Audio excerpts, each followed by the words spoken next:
Um presidente, um governo, um país, ele é formado de uma série de coisas curiosas, né? Tem um governo e um país na cabeça do presidente da República, qualquer que seja o presidente. Obviamente nós vamos falar do atual presidente. Mas tem um país e um governo que está na cabeça do presidente. Tem um país e um governo que está nas palavras do presidente. Tem um país e um governo que está na caneta do presidente. E tem o saldo dessa composição toda, né? Então, na cabeça do presidente da República, desse de qualquer outro presidente, sempre eles estão fazendo o melhor governo que o Brasil já teve, e, aliás, em qualquer país do mundo, né? Revolucionário, transformador, inovador, estão mudando o jeito de fazer as coisas, a democracia nunca foi tão sofisticada, as alianças construídas com base sólida, é um negócio assim, o país que está na cabeça dos presidentes é impressionante. Claro, a gente conhece muito pouco esse país da cabeça dos presidentes, porque ele vem na forma de palavras muitas vezes, mas quando eu me refiro às palavras, eu me refiro ao país que eles discursam. E aí é um país em que não entende o que o governo quer fazer, é um país que não ajuda, é um país ou uma estrutura de poder que atrapalha e que ele, portanto, é vítima. É sempre muito assim nas palavras de uma forma geral. E quando você vai ver o país que sai da caneta dos presidentes, é sempre muito parecido com o governo anterior. É muito comum que seja parecido com o governo anterior. Então você pega a caneta do Lula e a caneta do Fernando Henrique, elas eram parecidas. Elas iam na mesma direção. As palavras do Lula e as palavras do Fernando Henrique, completamente diferentes. A exceção é a Dilma, né, que ela quebrou o Brasil com a caneta dela. E as palavras, o que a gente pode falar das palavras da Dilma? É uma coisa meio complicada, né? Os memes estão aí para contar o que viraram as palavras da Dilma.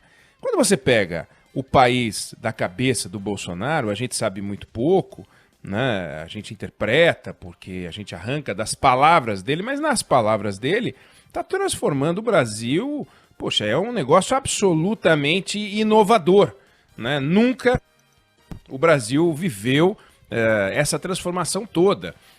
É uma maneira nova de montar um ministério, é uma maneira nova de se relacionar com as instituições, é uma maneira nova de governar o Brasil e tal. E quando você pega a caneta dele, ele está nomeando para os cargos chaves do governo os velhos de sempre, né? Os velhos conhecidos de sempre. É o apaniguado do Ciro Nogueira, perdão, é o apaniguado do Valdemar Costa Neto, são os caras de sempre, eles se aproximando para tentar montar uma maioria, no velho estilo, na velha matemática. Então o que a gente está vendo no Brasil é uma distância, talvez a maior dos últimos tempos, entre o que fala o presidente da República e o que faz efetivamente o presidente da República.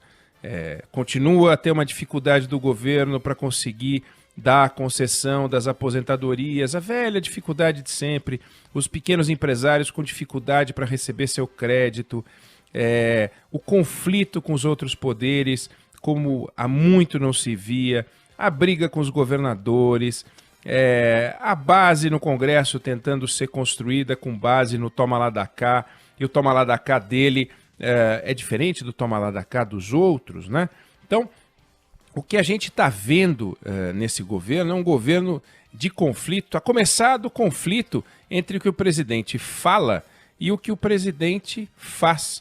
O governo do presidente Jair Bolsonaro, nas ações, das coisas que ele faz, é muito mais parecido com os governos anteriores do que ele admite, do que ele gostaria que fosse. E ele adoraria que aquilo fosse muito diferente, tanto que ele fala sobre isso o tempo inteiro, no fundo, talvez para se convencer de que ele teria condições de fazer, claro, se a estrutura toda permitisse, se isso tudo fosse possível e tal.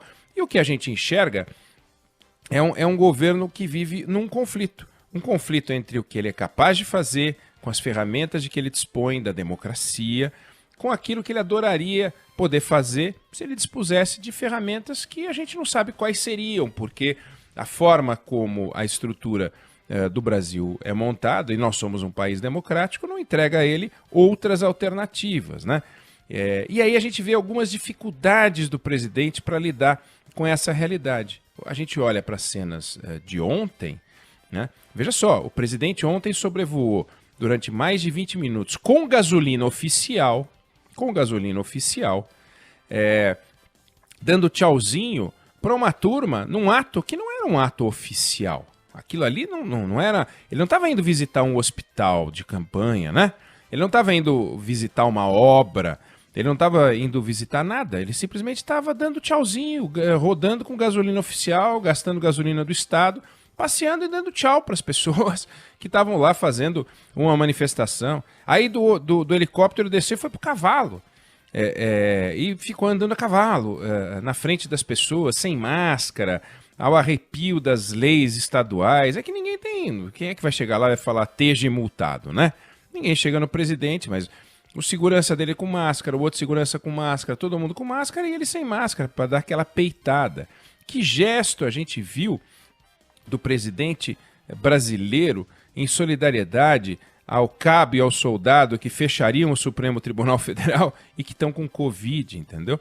Porque tem militares com Covid, civis com Covid no Brasil inteiro. O Brasil despontando no universo da Covid-19 e no mundo todo.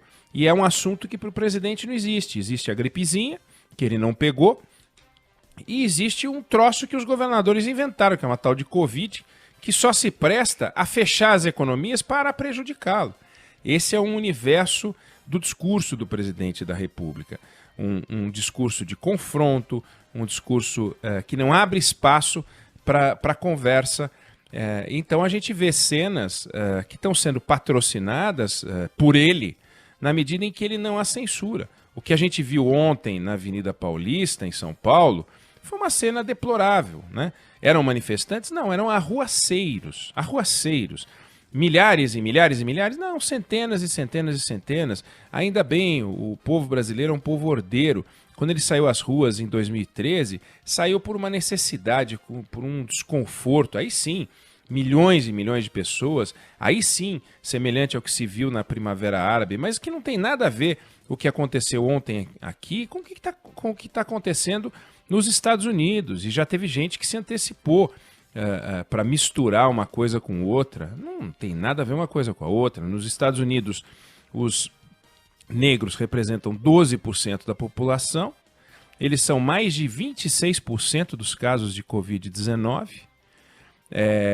E aí vem aquela história, quer dizer, são os que perdem emprego mais rápido. Então, é a Covid vitimando, é a economia vitimando e a polícia vitimando. Quando vem isso, cria-se um caldo de cultura que lá é latente há muito tempo. Não dá para dizer que essa foi a agenda que se viu ontem aqui no Brasil. Existe uma agenda racial no Brasil, sem dúvida nenhuma. Existe uma discussão racial a ser feita no Brasil, não há a menor dúvida. Ela vem sendo travada. Há muitas conquistas a serem feitas, o debate tem que ser feito, mas já foi feito em outros setores, no campo da educação, das cotas. Não é a discussão que se viu ontem. Ontem não era uma discussão racial e nem uma discussão entre pessoas que apoiam o Bolsonaro e pessoas que são contra o Bolsonaro. Eram arruaceiros, volto a dizer. As cenas de ontem eram cenas de arruaça. Quantas pessoas foram à frente, estiveram à frente do Supremo Tribunal Federal segurando tochas? 150, né, pessoas, 200 pessoas talvez, 80, né? É uma coisa absolutamente insignificante. As cenas vistas do ângulo do helicóptero do presidente, se alguém fizer aquela contabilidade ali, vai encontrar quantas pessoas ali realmente mobilizadas, né, querendo apoiar o governo Bolsonaro. E vem uma discussão que deriva disso tudo, que é o que falta ao governo Bolsonaro para que ele comece a organizar as coisas. É vontade de trabalhar? É medo?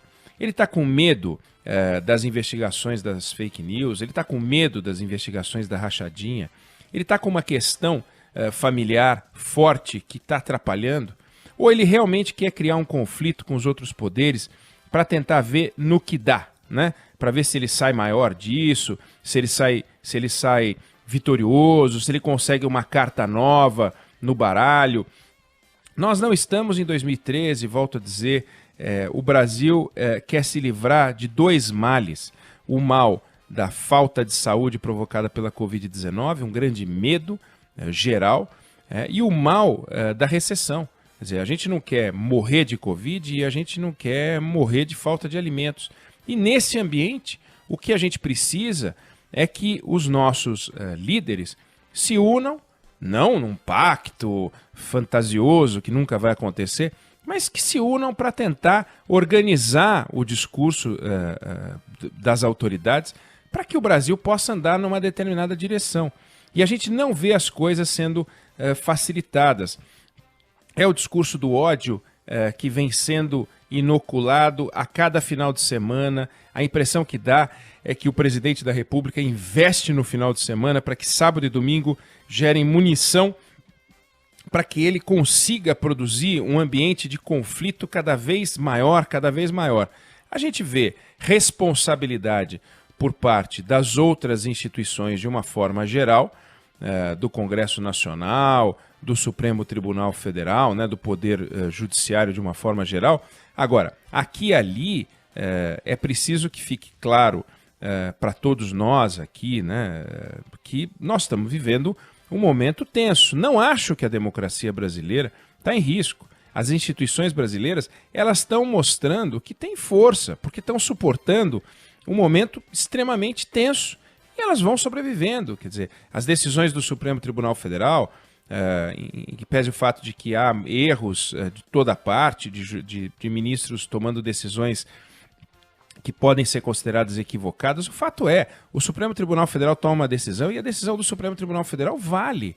Ninguém até hoje peitou o Supremo Tribunal Federal e não vai peitar o Supremo Tribunal Federal e não há espaço para peitar o Supremo Tribunal Federal.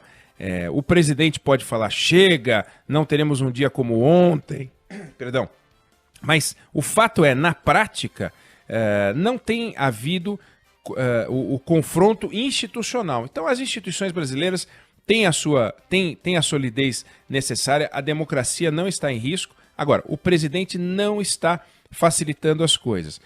Ele fez uma conta, ele precisa de 172 deputados, ele tem o Eduardo Bolsonaro mais 171 deputados. Se ele tiver 172 deputados, o outro lado não chega a 342, impedindo qualquer abertura de processo de impeachment. Feita essa conta e garantindo essa matemática, ele diz, bom, agora eu vou até 2022. Olha que ponto a gente chegou na construção da nossa governabilidade. Um presidente da República que faz uma conta do seguinte, eu preciso ter 172 deputados na Câmara dos Deputados para poder tocar a minha vida. Será que essa é a matemática que a gente precisa? Não é uma matemática de uma proposta de um conjunto de reformas, de transformações, de convidar os outros líderes de poderes para poder conversar e conduzir? Não é, infelizmente, o que a gente tem visto. Então, voltando ao ponto inicial, existe um governo que está na cabeça do presidente, é um governo absolutamente revolucionário e inovador. Existe um presidente que está nas palavras, existe um governo que está nas palavras do presidente, que é um governo que não tem o apoio das outras instituições e ele só conta com ele mesmo. E existe um presidente, um governo da caneta do presidente, que tem recorrido aos recursos mais tradicionais do toma lá da cá, e com as figuras mais conhecidas, notórias do mundo dos cargos públicos, que são os senhores Valdemar Costa Neto, os senhores Ciro Nogueira, Marcos Pereira e companhia limitada. É com essa turma que o presidente está querendo fazer um governo revolucionário e vencer as adversidades.